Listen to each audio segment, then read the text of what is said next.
nós vamos ir para um segundo momento, que é o discernir. E passo agora aqui as palavras para o Padre Vicente, para fazer aí as suas análises.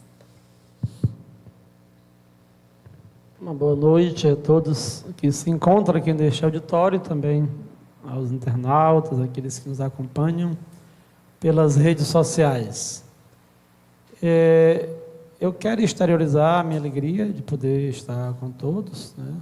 Poder também dividir esta fala com os colegas e dizer também que, como educador, eu tenho 27 anos de sala de aula e, como sacerdote, tenho 26 anos, né, de ordenado.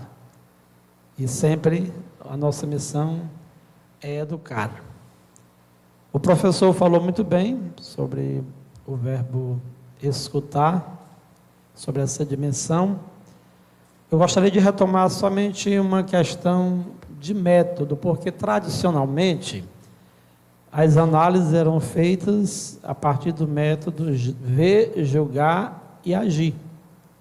Em todos os âmbitos, quando nós vamos à universidade, quando nós estudamos, até dizemos que historicamente este método pertence à Igreja Católica.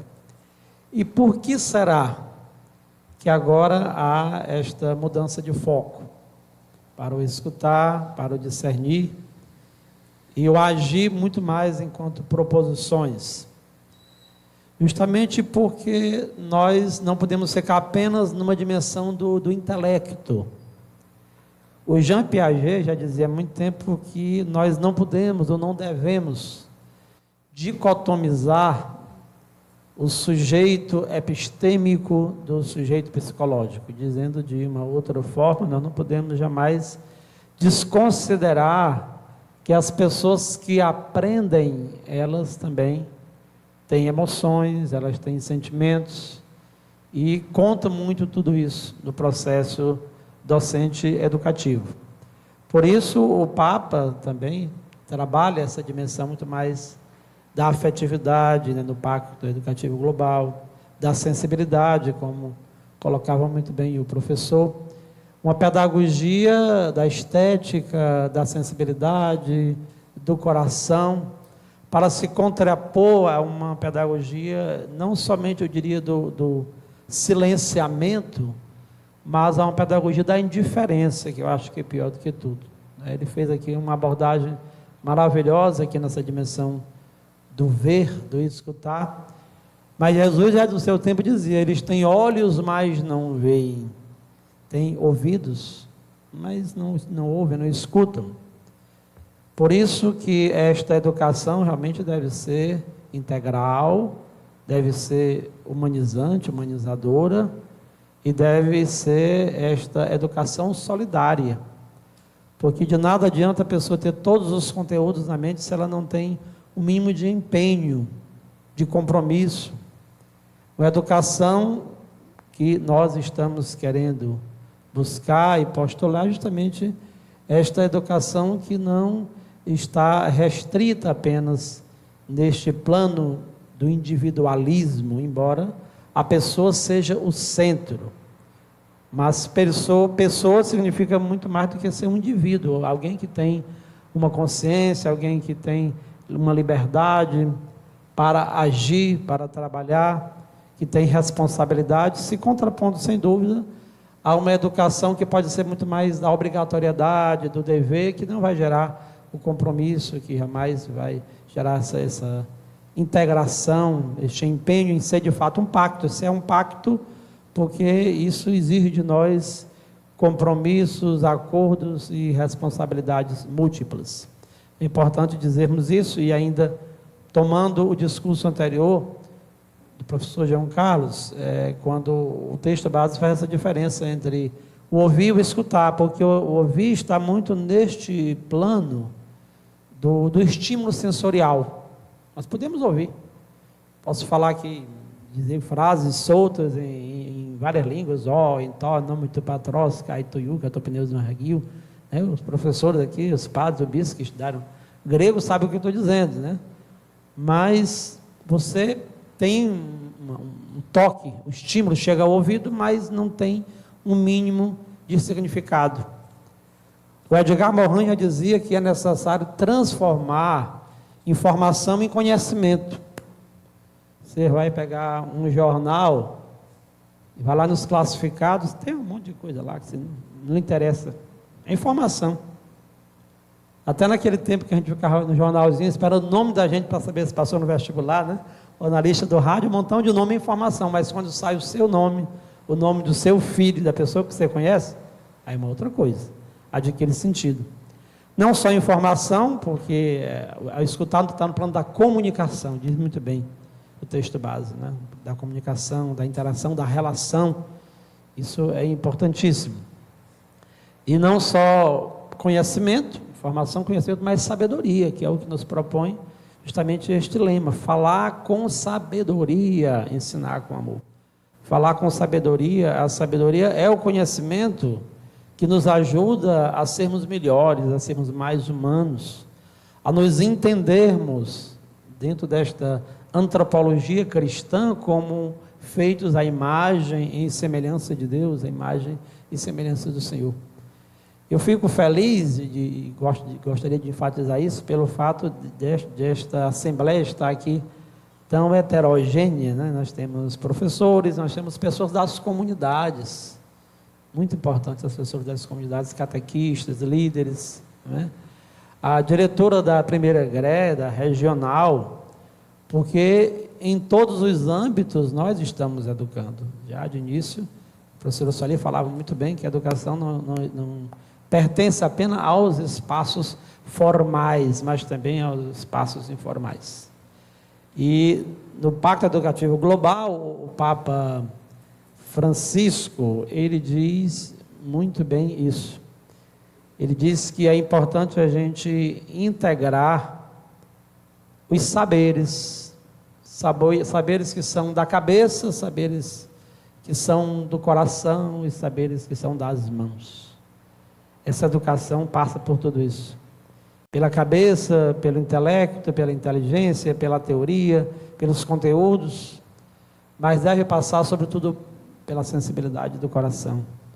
De podermos nos sentir responsáveis pela transformação deste mundo que é tão desigual, tão injusto, tão perverso, tão cruel, tão sem misericórdia para com aqueles que já receberam tantos açoites e não receber esses açoites de Deus, não por vontade divina, mas por articulações humanas, de projetos políticos, de ideologias políticas que massacram, que humilham, que desprezam os seres humanos. Saberes também das mãos, porque nós devemos conciliar muito bem a técnica, a moral, a ética, a cidadania, a política, em prol de podermos fazer alguma coisa. Se estamos aqui diante de pessoas tão privilegiadas, né, é muito importante dizermos isso. O alcance desta campanha, para ser maior, para ser mais amplo, deve realmente passar por todas as instâncias. Hoje nós estamos em uma live, que é um discurso aqui aberto, mas diria, oxalá nós pudéssemos passar em todas as SEDUCs, né, municipais, aqui tem representantes da estadual, escolas, universidades, para que possamos discutir com esses atores, com aqueles que são os protagonistas, que são os educadores, os professores. É importante dizermos isso e, de fato, fica com uma sugestão, quem sabe, né? Se a SEDUC depois não vai convidar essa equipe, ou outra melhor, né? Para fazer uma fala, uma conversinha, né? Com a irmã. Muito bem, já fui lá, a irmã Magali. É ótimo, né? E o Papa diz... Isso, a diocese tem várias cidades, então não somente aqui. E o Papa dizia que ele faz referência, alusão a um provérbio africano, que para educar uma criança a gente precisa de uma aldeia toda. Isso é importante, de uma aldeia completa. Porque são muitos atores. Nós não conseguimos educar, a escola não consegue educar sozinha, de forma isolada. E nesta aldeia todos nós damos a nossa parcela de participação. E a igreja de uma forma muito privilegiada, porque nós conseguimos atingir e contemplar todas as faixas etárias. Todas as faixas etárias. Educamos das criancinhas à pastoral da pessoa idosa. Educamos em todas as faixas etárias, em todos os âmbitos. E qual é, de fato, a qualidade do que nós estamos oferecendo? Este falar com sabedoria, esta autoridade de falar em nome de Deus, de falar em nome da igreja, de falar em nome do protagonismo humano. Isso não é tão fácil. Às vezes nós podemos também ter pessoas que não se preparam bem, que fazem, por exemplo, de uma catequese um espaço de mera informalidade, sem um planejamento, sem acompanharmos, não é? Esse novo estilo que a igreja tem trabalhado nos últimos anos, nesta catequese com inspiração catecumenal, através da iniciação à vida cristã. Há muitos que se fecham a esta realidade, há catequistas que não querem aderir, há inclusive padres que também não participam muito, não querem ser protagonistas dessas novas exigências. Portanto, é uma responsabilidade a fala, o ensino, responsabilidade enquanto pessoas que estão na igreja, que estão em outros espaços de informalidade, pessoas que estão na própria família. Porque os principais atores são justamente estes: a igreja, a família, as instituições formais, a escola e a sociedade como um todo. Nós somos atores que não podemos delegar aos outros a nossa missão, não podemos terceirizar. Quando eu escutava aqui os amigos falarem da pandemia, há uma coisa que realmente ficou muito acirrada durante este período, que foi a dificuldade de convivência. Quantos pais estavam torcendo, infelizmente, para o retorno do ensino presencial, não porque estivessem realmente preocupados com o bem-estar dos filhos, às vezes não suportavam mais os filhos, porque não sabiam mais conviver com os próprios filhos. Quantos casamentos se desfizeram, quantas famílias estão fragmentadas, porque as pessoas passaram a conviver mais. E é uma aprendizagem nova, a convivência. Nós não podemos esquecer, prescindir da convivência humana para que possamos ser o diferencial na sociedade. Escutar, discernir e agir. Quando nós pensamos também em discernir, nós devemos pensar num processo de iluminação que deve ter critério, de entendimento, de compreensão mais profunda, de análise, de exame, de apreciação. E nós, enquanto educadores cristãos e católicos, devemos saber que a nossa referência é a pessoa de Jesus Cristo. O nosso modelo, o nosso paradigma é a pessoa de Jesus Cristo. É da pessoa de Jesus Cristo que se nutrem e se nutriram os grandes estudiosos, os pais da fé na patrística, ainda hoje todo o magistério da igreja. E esta passagem de João 8, de 1 a 11, a que fazia referência o professor, para mim sempre me encantou de uma forma esplendorosa, porque a escuta supõe uma aproximação muito grande. Se estivermos muito distantes, se alguém falar baixo, nós não conseguimos. O cartaz mostra uma mulher que está encurvada, e Jesus também que está à altura dela, está próximo. Jesus que com o coração ouve a sua dor, o seu sofrimento, o desprezo. Senhor, nós trouxemos esta mulher agora pega em flagrante adultério. A lei de Moisés diz que ela deve ser apedrejada, e agora? É claro que era uma arapuca para Jesus, era uma cilada. E ela não estava pecando sozinha, né? Cadê o homem que estava com ela? Né? Mas, infelizmente, só a mulher foi levada, porque é um modelo, é um paradigma. É um modelo, né? É uma ideologia. Dizer que não existe ideologia, existe sim, ideologia patriarcal, machista, sempre houve. E a cultura do tempo de Jesus era patriarcal, era machista. Como em muitos tempos também. A moral burguesa é hipócrita. A mulher tem que casar virgem, mas os homens são liberados para irem aos prostíbulos. Então, a gente só exige de um lado, mas não exige de outro lado. Isso também não autoriza ninguém a viver na promiscuidade, ou se por acaso uma mulher foi traída, dizer que não vai, né? Não vai trair, mas vai se vingar. A mulher não trai, a mulher se vinga. As pessoas brincam assim, para dizer que nesse campo dos direitos, todos querem ter direitos iguais, mas ninguém deve buscar a alienação, o erro, o equívoco como sendo um projeto para a sua própria vida, para a sua própria existência. É um tempo de conversão, o professor falava muito bem, esse tempo da quaresma. Nós por muitos anos falamos de conversão pessoal, nos últimos anos falávamos de uma conversão pastoral, e agora devemos dizer muito bem, precisamos de uma conversão curricular, que os nossos currículos escolares possam realmente colocar o ser humano como centro, mas este ser humano que está aberto, o ser humano que é um nó de relações, um ser humano que deve estar aberto ao transcendente, a Deus, à fé, ao seu Criador, aberto a si mesmo, não nessa autorreferencialidade onde a pessoa se perde na egolatria, não nesse sentido. Já era muito antigo, né, o que Sócrates dizia: conhece-te a ti mesmo.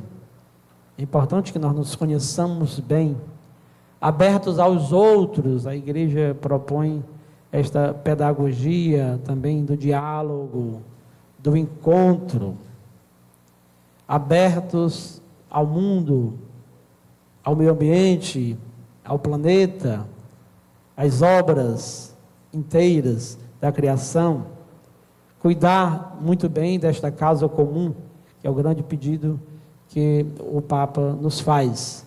A igreja é autoridade, sem dúvida, no campo da educação. As primeiras universidades foram fundadas na igreja, onde estão aí, né? Bolonha, né? E Salamanca e tantas outras. As PUCs que estão em todos os lugares, né? Desenvolvendo belíssimos trabalhos no campo da ciência, da tecnologia, das humanidades, e por aí vai. E sem falar desses nossos espaços mais informais, porque Jesus é o mestre, é Jesus que realmente levanta a pessoa, é Jesus que dá dignidade àquela mulher que está encurvada. As pedras estão postas, que armas terríveis, né? Mas esse é o terceiro encontro que eu tenho feito, participo pela terceira vez destes debates, e eu tenho dito que a pior arma, instrumento de violência, de poder e de morte, nem sempre é uma arma de fogo, é uma arma branca, mas é justamente a nossa língua, é o poder da palavra. Quando nós condenamos, quando nós diminuímos, quando a nossa educação não é capaz de ver o que há de positivo para que a pessoa possa se libertar, para que a pessoa possa evoluir, para que a pessoa possa crescer. É importante dizer tudo isso porque a igreja sempre esteve à frente desse processo de educar, de amar, de entregar o seu ministério ao ensino. Jesus ensinava com autoridade, diz o evangelista Mateus, não como seus escribas, a autoridade de quem concilia o discurso com a prática, com o testemunho, com a vivência. E assim nós queremos agradecer a Deus, agradecer também à Igreja do Brasil por nos ter brindado este tema, esta temática durante este ano, que assim possamos continuar na nossa missão de educadores, vendo o que há de específico, o que há de peculiar na nossa educação cristã, essa educação que valoriza a família, a família que educa, a família que se deixa educar, a família que está aberta ao diálogo e à comunicação, porque eu lembrava aqui de um pensamento do filósofo Habermas, que ele disse que é muito complicado a gente falar de comunicação quando existe um autoritarismo, quando existe constrangimento. A verdadeira comunhão passa pelo não constrangimento.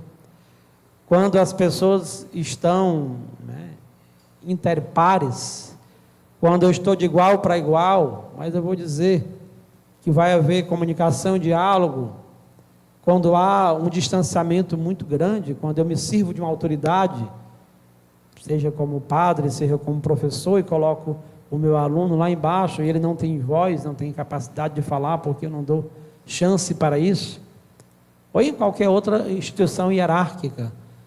Muitas das vezes os pais fazem isso, levam os filhos, estão aprontando, adolescentes, colocam na mesa, batem na mesa, gritam e dizem tudo o que querem, né? Jogam tudo em cima do garoto, da garota, mas as crianças não podem dizer nada aos adolescentes. Isso não pode ser diálogo, isso é um monólogo disfarçado. Que nós nos eduquemos, e encerra essa parte aqui, nós nos eduquemos para a busca, para o aprimoramento daquilo que é o bem, daquilo que é o verdadeiro, daquilo que é o belo.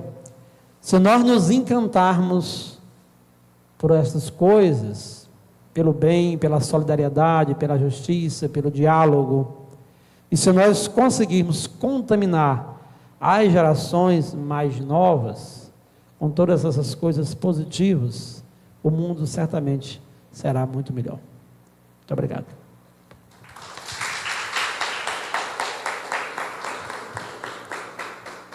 Então, após as colocações feitas por Padre Vicente, que fez vários enfoques, tomando como referência pensadores como Jean Piaget, onde tocou sobre o campo das emoções, do intelecto, também Edgar Morin, do qual pegar a informação e saber transformá-la em conhecimento, e que é a sabedoria que vai nos ajudar a entendermos todo esse processo.